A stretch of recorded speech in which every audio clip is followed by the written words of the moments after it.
بسم اللہ الرحمن الرحیم۔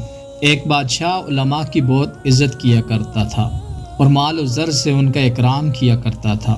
ایک دن ان کے درمیان ایک آدمی گھس آیا۔ اس نے مٹکا اٹھایا ہوا تھا اور بوسیدہ لباس پہنا ہوا تھا۔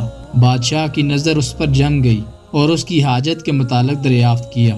وہ برجستہ بولا، جب میں نے لوگوں کی طرف دیکھا کہ تیرے ٹھاٹھیں مارتے ہوئے دریا کی طرف کجاوے کس چکے ہیں تو میں اپنا مٹکا اٹھا لے آیا۔ بادشاہ اس کی حاضر جوابی پر ششدر رہ گیا اور خزانچی سے کہنے لگا کہ اس کا مٹکا سونے سے بھر دو۔ اس نے بھر دیا اور آدمی نے وہ لے لیا۔ بعض درباریوں نے اس پر حسد کیا اور کہنے لگے، یہ احمق شخص ہے، مال کی قدر و قیمت کو نہیں پہچانتا، یہ اسے ضائع کر دے گا۔ بادشاہ نے کہا، مال اسی کا ہے، میرے جیسا شخص دے کر واپس نہیں لیا کرتا۔ اس شخص نے مٹکا اٹھایا اور اپنے قبیلے کی طرف روانہ ہو گیا۔ وہاں جا کر سونا فقراء پر تقسیم کر دیا حتیٰ کہ ختم ہو گیا۔ بادشاہ کو اس بات کا علم ہو گیا۔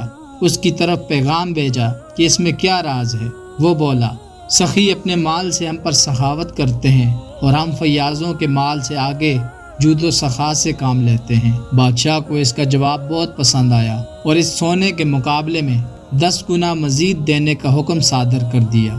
وہ شخص کہنے لگا کہ اللہ تعالیٰ نے سچ فرمایا ہے، جو شخص نیک کام کرے گا تو اس کو اس کے 10 گنا ملیں گے۔